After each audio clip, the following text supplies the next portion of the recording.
Hello and welcome to today's European SharePoint Office 365 and Azure Community webinar. My name is Shane and I'm delighted to be joined by Mustafa Toroman, MVP, Lead Systems Engineer and Program Architect at Authority Partners, Bosnia and Herzegovina, who will be talking to you today about demystifying Azure on security. Remember to join in the conversation about today's webinar on Twitter. Our Twitter handle is @EuropeanSP and our hashtag is ESPC19. Don't forget to check out the Resource Center. This is packed with the latest blogs, ebooks, webinars, and how-to videos. Simply visit sharepointeurope.com and click the content link at the top. ESPC19 team discounts allow you to book 4 tickets and receive your 5th ticket free. That's a huge 20% discount worth up to €1,795 for a huge amount of team learning and development. Join the best SharePoint, Office 365 and Azure practitioners in the world in Prague this December to go to the next level faster together. After the webinar, we will have a questions and answers session. Type any questions you have for Mustafa in the questions window. Questions will be selected and answered at the end of the presentation.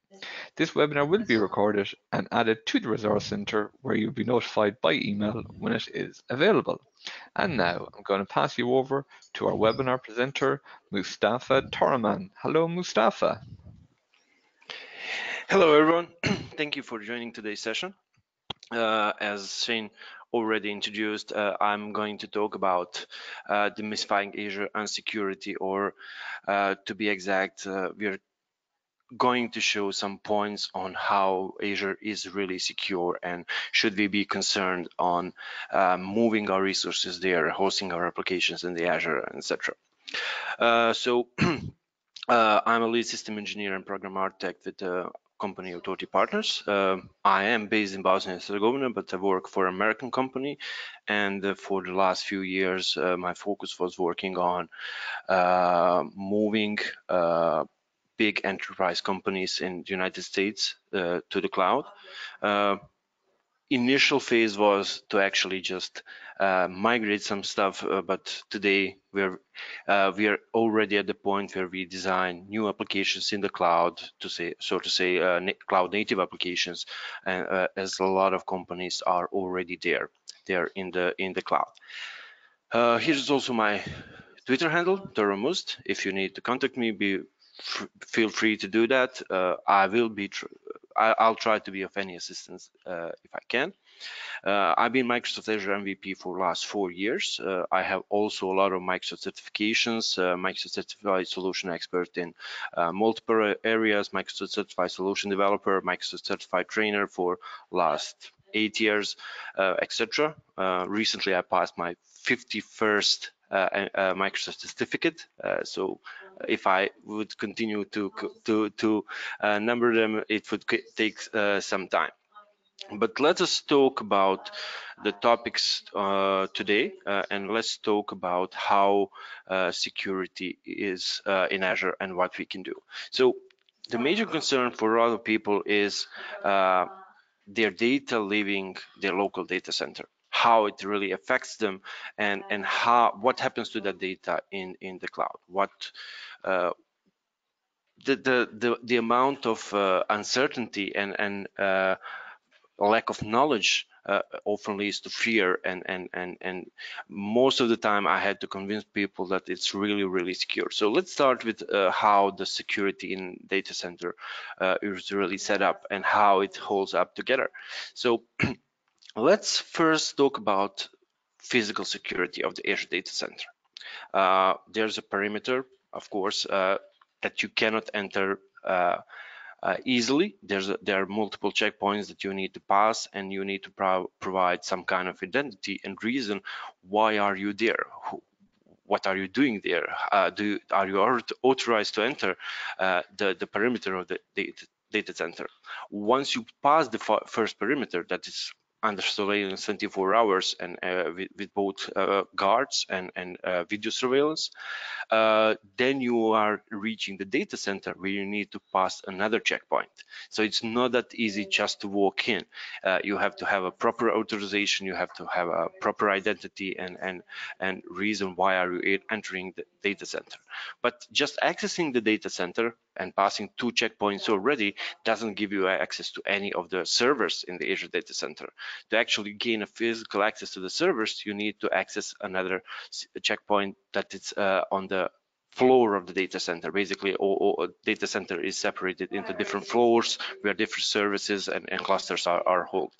And even there's another checkpoint, and you need to again provide if you're authorized to enter that exact floor to enter the physical room with the servers and the sort of thing. Also, it's nice to mention that while entering the floors and gaining final access to the servers, you actually need to go through the scan, and you are rated. You're rated both on entering and exiting the floor, because Microsoft wants to ensure that you're not taking anything in or taking anything out of the data center, and it's not going to you're not going to either put anything in there or take anything with you once you're leaving. There's also physical video surveillance of all the racks. So basically nothing cannot be removed from the servers or added to the servers without being noticed. So from the physical perspective, this really puts us to the point that rarely local data centers have that kind of security, and that local data centers have that kind of level that we can afford to us. When I discussed with my customers, it's rarely that they have physical surveillance, that they have guards at the checkpoints and that sort of thing. So from that perspective, we are pretty safe. Now we're coming to the part where we already put our data in the data center, and that we are hosting some of our applications there. Now we need to consider what's happening after that. So physical security is pretty much covered, and we can be ensured that no one's going to get physical access to our data that easily. But when it comes to hosting the apps in the cloud, then we have to consider some things that Microsoft explains as a shared responsibility model. Once we pass the network security and put our stuff in the cloud, we need to take some part of the responsibility of what happens to our resources. This comes from the concern. Okay, let's put it like this. If we put our application, we create a new application, we put it in Azure, it's hosted there, and let's say physical security of the data behind that application should be pretty secure. But let's say that we created an application that's vulnerable to SQL injection, or it's no authentication at all, and anyone hitting that API will get some kind of information from there. We cannot have Microsoft responsible for that kind of security issue, because it's just bad code. We created really bad application that can be hacked really easily. Anyone can get our information, anyone can get our data. So Microsoft created a bunch of tools to help us increase the security of our applications. They're taking part of some, they're taking responsibility for some part of the security. They are giving us tools to increase other parts of security, but bottom line, it's pretty much up to us to create a secure environment that will be bulletproof, and that will that basically no one will gain access, unauthorized access to our applications. So first, as I mentioned, there's a bunch of tools in Azure that can help us secure our resources. First, we have kind of security only features that are their only purpose is to have a security in mind. So these services are basically their only purpose is to help us increase the security and create a better security posture in order to secure our resources. But basically, a lot of other services in the cloud, in the Azure, have those little security features already implemented. So when we discuss like services like Azure Active Directory, Security Center, or Key Vault, these services are created to increase the security. But basically, any other service, if you look at them, like web apps, Azure SQL databases, they have those small security features that are already embedded in the options of the service, and we can use them to increase the security of that specific service that we're using. Now, let us first talk about network protection. Basically, Azure uses virtual networks to create secure environments that we have in our Azure environment. All those environments, of course, are totally separated on the tenant level, and basically no one can gain access if he's unauthorized, and there's no chance that one customer will have access to other customers' data and other customers' environment.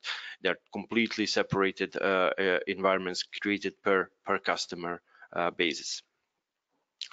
When we discuss network security and virtual networks, first point of security option is to use network security groups that are basically free of charge, and you can control basic network security with them, allowing certain traffic to go from one subnet to another, from one virtual network to another, from outside, what's allowed, over which ports, etc.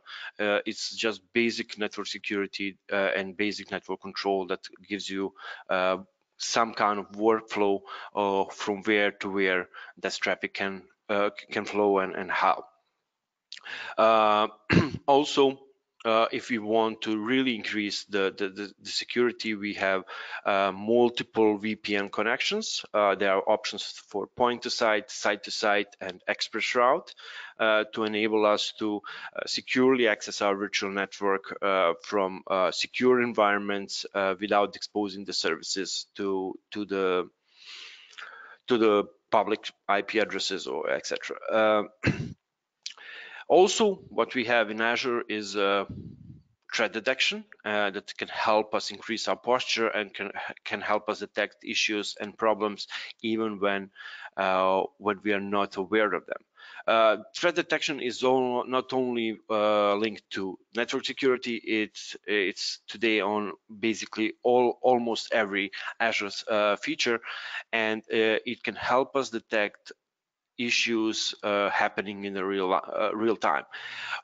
What happens is that basically Microsoft has a huge database of security issues and security incidents, and they are using this database combined with machine learning to your events. So if you enable threat detection, it will compare events happening to you in your environment to a huge database of security related incidents, and they can detect issue even before it happened and even before it actually impacted your environment.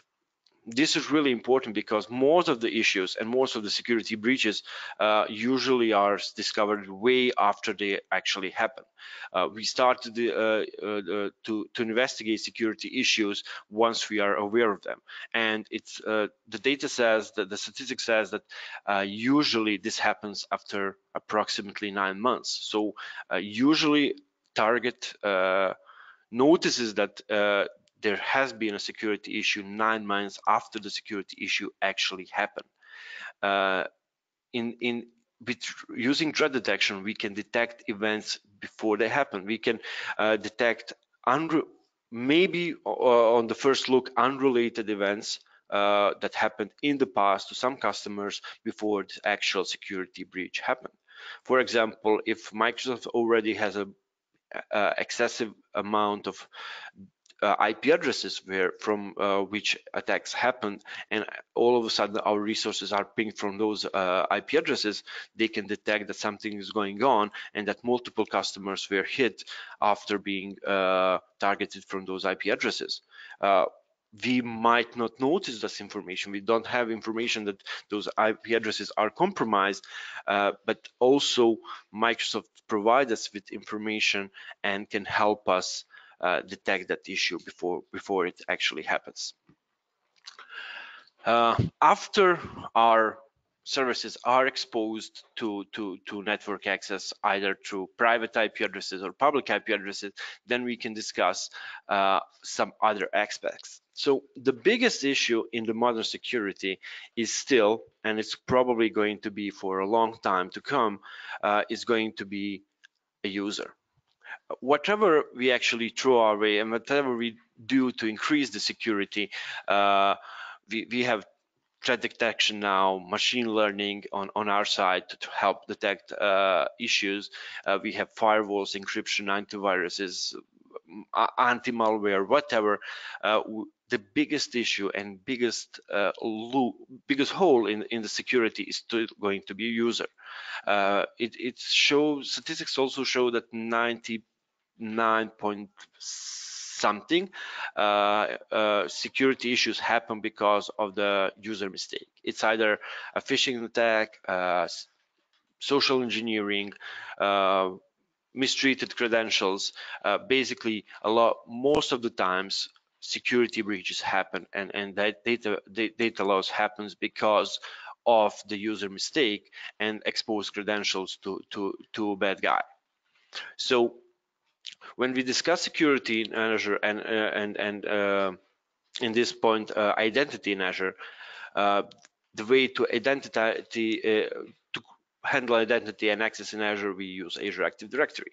It's very important to notice that Azure Active Directory is kind of a different thing from Active Directory we used on-prem. It doesn't have all those shiny features we are used to in on-prem environment. This is primarily used only for identity, to provide your identity and to authenticate if you have access to certain applications or certain resources. Now, one of the best things about Azure is how easy it is to implement multi-factor authentication. Multi-factor authentication is one of the best way to protect your identity. Let's do a simple showcase where I'll try to, so let's use my private account to access Azure. Oh, sorry. So if I log in with my account, it will ask me for credentials. I logged in, but now there's another step. It's not that easy to access my account. I need to verify my credentials, and once I approve them, I can actually get in. Now I have access to my Azure subscription. I can log into my Azure portal. What multi-factor authentication brings to the table is that we cannot only use credential to authenticate. Basically, what happens here is that let's say I gave everyone here on this webinar my username and password. So basically, that would say that you can access my resources, but no, there's another validation step that's required from my part to actually verify that I am that person and I am signing in right now to access that resource. Multi-factor authentication stops access to the resources even in the case that credentials are lost or stolen. So it really increases the chances to secure resources, even in the case of identity loss. Another thing that we have in Azure is privileged identity management that can help us secure stuff even more. This actually goes with the line of just-in-time administration. I'm a big fan of that concept where you have certain rights, you can do certain things, but they are not a default option. For example, I could have a multiple administrator access to certain resources, but I'm not going to be admin for those resources just by signing in. I need to go to additional portal and review what kind of admin roles I actually have, and then I can activate those roles for a certain amount of time. So for example, if I want to do some things with the security today, I'm going to go to the Privileged Entity Management portal. I'm going to activate a security administrator role for a certain amount of time, and then I'm going to do my work. Once that time expired, I can either stop doing what I did or go again to the portal and activate the role again for a certain amount of time until I'm done. So with this approach, even if someone gained access to my account and even managed to get my phone that I use to multi-factor verification, in this case, the person just logging into my account wouldn't be able to do much harm and access all those administrator things that I have an option to do, but I need to verify when I'm going to do them. Okay, so when speaking about passwords and secrets, there's a great feature in Azure called Azure Key Vault that can help us basically secure all sensitive information like secrets, passwords, certificates, connection strings. It can be used to encrypt data, to safely provide passwords and secrets during the deployment, etc. For example, one thing I'm also a fan of is infrastructure as a code, and using infrastructure as a code, we often need to provide a password for the service that we are creating. Just putting in the password in the scripts would be a very, very, very bad practice, because in this particular case, it would mean that anyone could actually go to that script and read the password of the service. Now, if we provide a password stored securely in the key vault, then we can provide a string that will access that password during the deployment time, but the password and the username will not be exposed publicly in the scripts as well.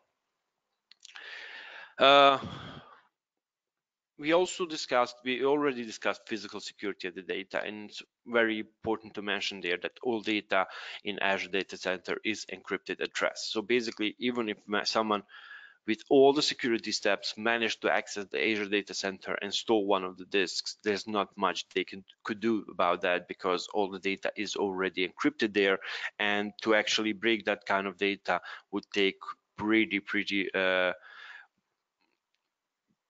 big amount of time and money to actually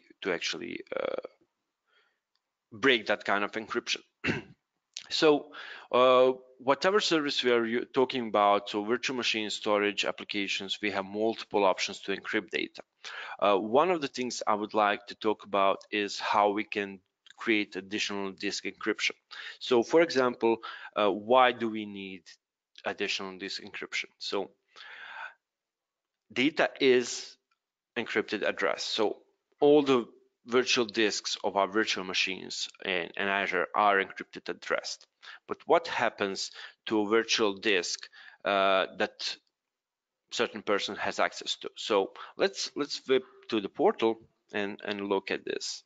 So if I go to a virtual machine, let's do this one, and if I go to disks, we can see options here, and we can see that encryption, it's not enabled on the disk. What does it mean? Basically, anyone with the access to this virtual machine and enough rights has option to download this disk. So anyone could download this disk, and once the disk is gone, we can once the disk is downloaded, we can do whatever we want with it. It's not in the encrypted state anymore. It's actually unencrypted, and we can either create a new virtual machine with it, either in Azure or just in local Hyper-V, or we can attach it to already existing machine and then access data on that disk. What we can do nowadays is we have additional options to the encryption, and we can do disk encryption by providing key vault and other related informations. So basically we can control the disk encryption. Why this happens? So basically the disk at rest is encrypted with Microsoft keys, and we are not owner of those keys. We are not, we don't have access to those keys. So basically when the disk is encrypted at rest, when we export it, it's going to be encrypted because we wouldn't be able to access it because we don't have key that this disk is encrypted with. By providing our encryption and encrypting the disk additionally with the key vault, we can actually control the keys that are used for the encryption, and once that disk is downloaded, it's going to be still encrypted because we know the key that was used for the encryption, and we can choose to unencrypt it as we please. Similar thing can be done can be said about SQL encryption. If we are using Azure SQL databases, we have a lot of security options there as well. SQL encryption, let's switch to that part as well. So let's do Azure SQL database. I have this one, and if I go to security, and let's briefly see what happens here.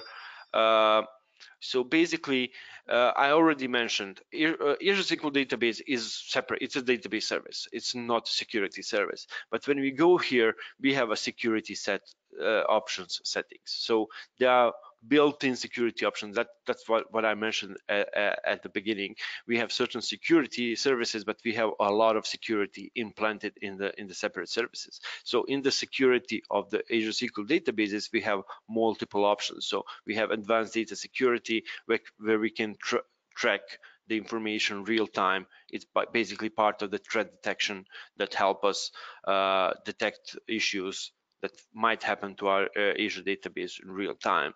We have auditing options that we can enable different kind of logs. So just by putting this on and providing either log analytics or storage account where the information will be saved, we can use them for auditing. We have dynamic data masking, also very cool feature and really popular since we have GDPR in play these recent years. How dynamic data masking is working. So we can add a mask. So let's see if I go to schema, let's say DBO, no, let's say sales LT, and we go to the customers. We can see all the tables here in the customer table. Let's say what is the, let's say that email address is sensitive information. We can add a mask. We have one for the email, and I can add. What I need to do now is also save here to enable the rules. Now, what happens is that everyone except the system admin account, when querying customer table, will have results like this for all the emails. We can exclude additionally users in this list. I can do excluding of the users that are going to access that data, that will have rights to read the email, but rest of the users of the database will see the email kind of mask. So it really helps us to prevent. We can basically give access to certain tables, but only to part of the data and secure additionally all the sensitive information. For example, our marketing might need a telephone number, but they don't need to see a credit card information and etc. Now, for the encryption part, we have transfer data encryption. If anyone implemented TD on-prem, they know it's kind of a process to create a master certificate on server level, etc., etc. With Azure SQL databases, it's really simple. We just have to do click on, and that's about it. So basically, if I clicked on, click save, this would actually encrypt my data, and database would be covered with TDE. Additionally, if we wanted to do more, this is again with the Microsoft provided key, because it's a really simple option where we just click on. There are additional options that we can use to enable Azure SQL encryption with TDE using Key Vault and our custom keys, and that has to be done through PowerShell. It's a really simple script that defines certain elements like which resource group and which SQL database we're going to use, which key vault we are going to use, which secret in the key vault we're going to use, and finally enable transparent data encryption on the Azure SQL database. I'm not going to run the script because it's going to take certain amount of time to actually execute, but that we currently don't have, so let's just skip to the other option. Another very interesting, and I need to mention that because it's really important to set certain things right, I need to mention the information regarding firewall for the Azure SQL database. So by the default, Azure SQL database won't accept any of the IP addresses that are not whitelisted. Basically, any connection is rejected because before you whitelist IP address from which that connection is coming. So if I wanted to connect to my Azure SQL database, I would be rejected right now. What I need to do is first I need to add my IP address, and after I add my IP address, it's very important, and you really need to do this. It's really important to click save. I'm pointing this out because it happened to me on multiple occasions that I clicked add a client IP address. I went to Azure SQL database. I tried to connect again, and I wasn't able to. It's really important to click save. Now, the option that I really want to point out is that by default, you have allow Azure services and resources to access this server. And this option is by default on. What's really important to understand what this option does, because it sounds kind of cool. It sounds kind of, okay, I really want my services to be able to connect to my Azure SQL database. I want my web apps or whatever other applications you're using, I want them to be able to access the database. I want to access the data. I want to store the data in there. So it kind of sounds like a logical thing to do, but it's a trap. What this option does, it just checks that connection to your Azure SQL database is coming from an Azure data center. It doesn't have to be same data center. It doesn't have to be a subscription, your tenant. It's just checking that the service is coming from the Azure data center. So it's really important to understand what this option does, and that creates a certain vulnerability to your Azure SQL database, because in this case, any virtual machine created in Azure could be used to try access your database. So you really need to be careful about it, and I would recommend disabling this option and actually just whitelisting even your Azure services to access the database if they need to. Okay, let's move on. Let's move on and discuss some other things.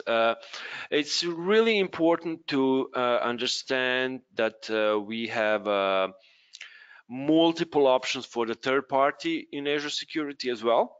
Basically any anti-malware, network security, and encryption, security monitoring, and so on. It enables you to use the partners and the solutions that you use in the on-prem environment. For example, when we discuss network security, aside from multiple Azure security stuff from default Azure security stuff that we have for network, like I mentioned, network security group. We have also application gateways. We have Azure firewall that are Azure created network security services.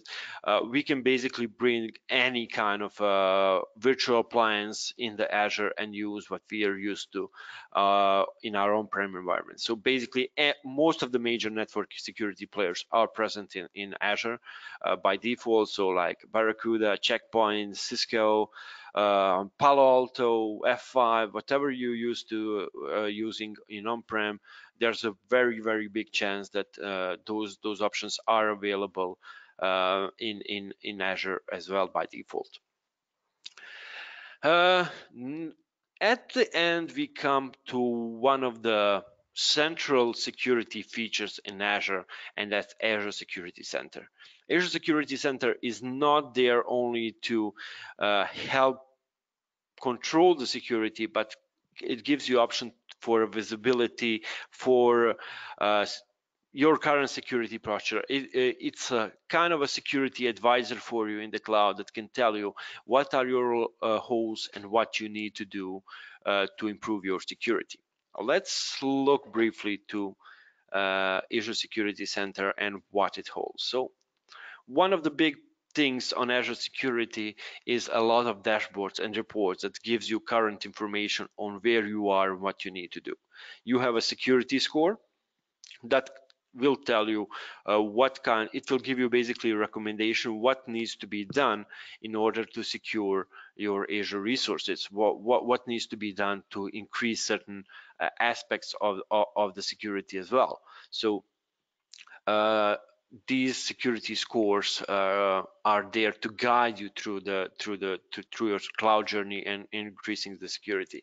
What's also very important to understand is that you have to consider also how will this affect your current situation. And it's very important to understand that although secure score is a good guideline, it doesn't have to be followed blindly. So last year we had a situation where, for example, multi-factor authentication in Azure Active Directory failed, and basically anyone who had MFA enabled couldn't access Azure resources. That was a big issue, especially for the administrators, because at that certain point, most of the people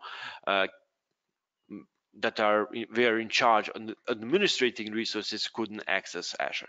Now, one of the security recommendations that Microsoft has is to have a break glass account that is basically an admin account in Azure Active Directory that doesn't have MFA enabled. And the point of this account is to be used only in certain situations. For example, when MFA is down, you can go and temporarily disable MFA for certain users, etc. Even it gives you a backdoor for this specific case. A lot of people are really concerned with a recommendation like that. Do we really want to have global admin account that has kind of access to everything, even with MFA disabled? It's a kind of question that we need to decide for ourselves. Does this fits our security policies? Are we comfortable with that risk? Are we more comfortable with of risk having that account or losing access to Azure for a couple of hours or something? It's kind of a lot of these recommendations are good guidelines, but we need to decide for ourselves if we're going to implement it or not.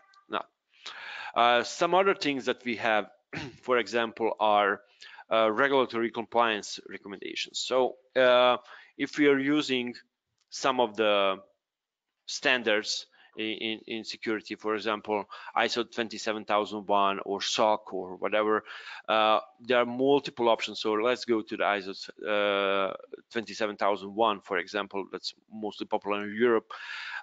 We have a lot of recommendations in here that will help us. So we have guidelines what needs to be set in our Azure environment and how security settings needs to be laid out in order to actually satisfy the requirements of ISO 27001. So basically, if we follow those guidelines and implement everything here that Azure Security Center recommends us, we would be able to pass the ISO 27001, at least from the perspective of the cloud. We still need to probably figure a lot of things that how they are handled in our local offices, etc., how we do things with some procedures. But from the Azure perspective, this would suffice to actually pass that kind of certification. Same goes to other like SOC or PCI that are mostly used in the United States, for example. Besides a lot of information, we have still some other recommendations how our recommendations go, what is the severity of the threats that we have in our subscription, what we need to do, and so on.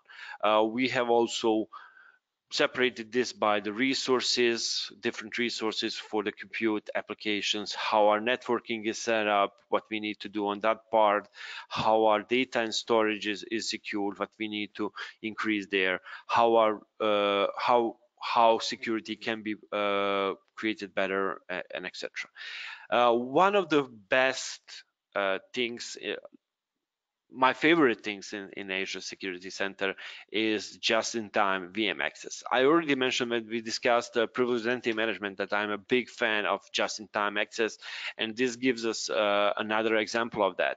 So what just-in-time VM access does here is it's not recommended to manage the virtual machines from public IP addresses. But it's basically let's put it like that. I did a brief test. I created 5 virtual machines. I exposed the RDP port publicly, and I just left them there standing for a month. I wanted to see what is going to happen, and I enabled threat detection, and I was like looking in the Azure Security Center of what's going on with those virtual machines. So in a single month time, I had 30,000 hits on each of those virtual machines. 30,000 brute force attempts happened on each of those virtual machines in a single month. So by just exposing those virtual machines, and these were not like targeted virtual machines, these were like freshly created, nothing on them, nothing special about them, and left vulnerable. So 30,000 brute force attack on each of those virtual machines in a single month. This is like a number I have. This is my personal data. This is my personal test that I created. I can vouch for validity of that information. So in the terms, what happens once we open the public IP address and say, okay, let's open RDP port on this public IP address, let's access it, it will be hit from multiple directions. Basically, bad guys scan the IP ranges, and once they notice that we have IP address with RDP port open, they're going to hit it like hell. They're going to try to brute force that virtual machine. It's bad practice to disable that kind of access and to either access virtual machines from the point-to-site or site-to-site connections, so basically from the secure environments, from the secure networks. But in some cases, it's not an option. In some cases, you're not able to provide those sort of accesses, and you need to have public IP address access to certain virtual machines. In that case, just-in-time access helps us increase the security of those virtual machines that are kind of left vulnerable. What happens? So if I go to VM access and I say, okay, let's see the recommended, I can see that my virtual machine here is recommended to be enabled. So what it says, it detects, Azure Security Center detects all the virtual machines in your subscription that have public IP access enabled. So if I go to these virtual machines and I say, just one sec, enable JIT. So what this happened is it will offer me to say on which ports. So if I go to this port, say like, hey, I want this one, or I want to delete this one, or I want to delete this one, or I want to enable and all, and say save, this will enable just-in-time access to those specific ports. But how it actually works. So let's switch to configured one. So let's say I'm here and I want to enable access on this one. I wouldn't be able to access this virtual machine by default. I need to go to the Azure portal, go to that virtual machine and request access. So what happens here, this will enable RDP access to that virtual machine, I can say, is it going to be from this specific IP address, the IP address that I'm coming from, or if it's going to be from the IP ranges, if I know certain IP addresses that I'm coming from. And I can also determine the amount of time that I'm going to enable. So if I go to say, okay, let's see, 1 hour, and I say I will open this port, so 3389 is on from my IP address for 1 hour and open. Now I can access my virtual machine from my IP address for 1 hour using RDP port. Once that hour expires, I will no longer be able to connect, and I would need to go to the portal and request the access again. So this way I'm controlling the process, and I'm controlling when and from where I'm going to connect to that virtual machine. So even if it's exposed to RDP access, that RDP access is restricted to the controlled conditions that I have kind of control in. Okay, thank you for your patience. It's time to do some Q&A, I guess. That's great, Mustafa. Thank you for a great presentation. Yes, we will now start the questions and answers part. And should you wish to ask a question, type it into the questions window now. Okay, first question. Dynamic data masking is a very cool feature to mask data in SQL Server. Is there a similar feature to mask data while logging data in log analytics? Not that I'm aware of. That's kind of very cool question. I didn't think of it. I'm kind of not sure. Whoever asked the question, please ping me on Twitter. I'll try to get to the bottom of that. I'm not aware of it, but I need to double check that information. It's a really great question. Thank you for that. Please ping me on Twitter. I'll try to get to the bottom of that. Okay, great. Next question. What is the minimum on-premise SQL that is required to sync with Azure SQL DB? Okay, that changes a lot over the years. I would say 2012 by the info I have and the experience that I have, but Microsoft changes those. One thing that you can count in cloud that is nothing is constant. It's always changing. I work with Azure daily, and I don't remember the day when I last logged in and didn't have at least one new thing to look at. So the information I think it would be 2012 right now. Okay. Okay, and next question is, if I'm not mistaken, before you can use JIT or JIT, you need to have ACS standard enabled on the entire subscription. Yes, that's correct. If you would only need JIT on a very specific machine, you have to enable ACS for the entire subscription, which, bear with me here, it's a long one. Which I can't get into the question window. Okay, you need JIT on a very specific machine. You have to enable ACS for the entire subscription, which can be very costly for what you want to achieve. Are there plans to scope licensing to only the machines you need? Okay, also very good question. Yeah, that's the statement is correct. If you want only one virtual machine with JIT, and it's usually how it's done. You're going to, even if you have a multiple virtual machines, you're going to use JIT as a jump box to access the virtual network, and then you can basically from there you can manage anything else. So it kind of have sense to have a option to have a single one enabled, and that would be a really good feature to have, because as I said, it's a way to go. By setting up a JIT on the single virtual machine, you have a jump box that can basically you can access anything else. Unfortunately, right now you have to go with the Azure Security Center on complete subscription level, and that can be, as said, very costly, especially if you have a lot of resources in there, because it's per node, etc., the amount of data and so on. I'm not aware what Microsoft has in plans, but I can tell you there's a lot of pressure for that feature, because a lot of people would like to have that that option to enable it on the single virtual machine. Especially for the smaller organization, it would make sense to, without having Azure Security Center, you have 5 virtual machines, you want to manage them, you can use one of them as a jump box. So there's a talk about it, but I cannot be certain if Microsoft is going to implement that. Okay. Next question: what are the benefits of moving Azure? What are the benefits of moving Active Directory from on-prem to Azure? Okay, that's kind of a long story, but also a really good question.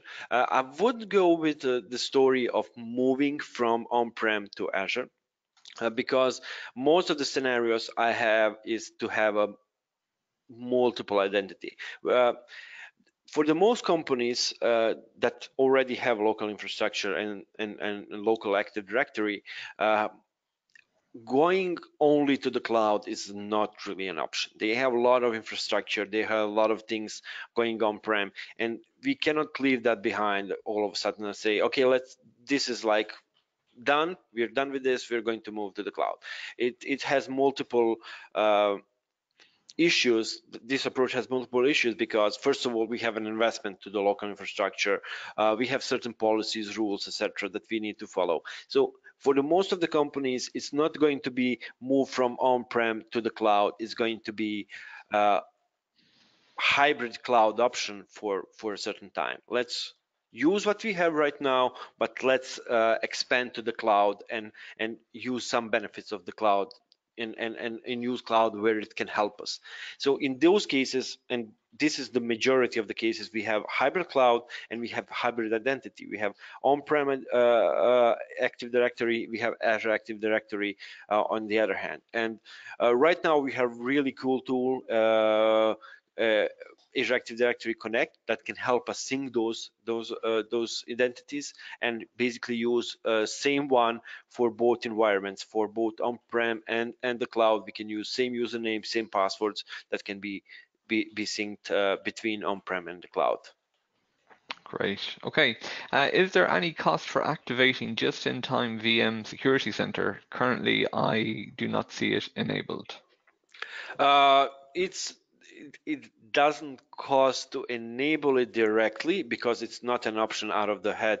You cannot just go and enable it on virtual machine. You have to have Azure Security Center. I think the previous question mentioned that you have to have Azure Security Center enabled on the subscription level to actually have option to enable JIT on the single virtual machine. Okay. We are planning to sync on-premise AD to AD. What is the best identity approach you recommend? Like, can you detail on Azure AD managed domain services? Does it require VPN S2S? Thanks. Okay, this again depends on the approach that you're taking. There are a lot of different paths you can do, depending if you're going to do ADDS. If you're going to do Active Directory domain services in Azure, then yeah, definitely I would go with the site-to-site with a secure transfer, secure communication between your on-prem AD and the one in the cloud.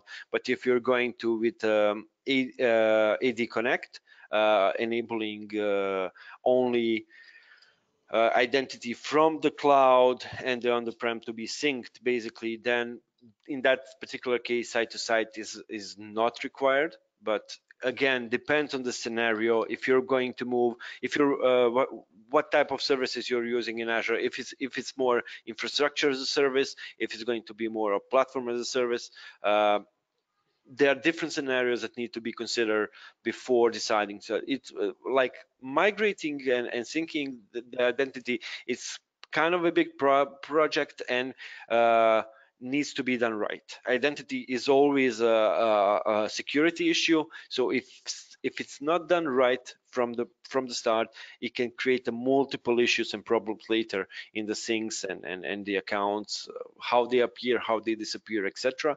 So a lot of little things needs to be considered before deciding those big options. But I would say if you're using infrastructure as a service, go with domain services, active ADDS, and have a site-to-site. If you're going to be a more platform as a service, then go only with Azure Active Directory and syncing identities from on-prem to the cloud.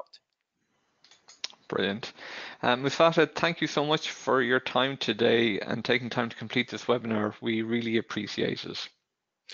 It was a pleasure. Thank you everyone for attending today. Okay, brilliant. And thank you, Mustafa. Okay, just to change back here for one moment.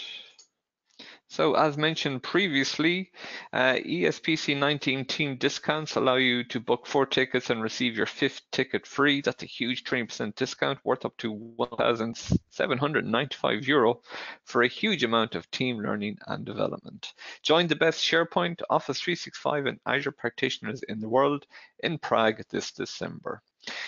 See SharePointEurope.com for further details on team packages. Okay, that is it for today's webinar. Please see SharePointEurope.com for further details on all upcoming webinars or visit the Resource Center for all previous episodes. As this is Azure Week, our next webinar is actually happening tomorrow, so don't forget to check out that and visit SharePointEurope.com for full details. Thank you again to Mustafa and thank you for joining us today. Take care and goodbye.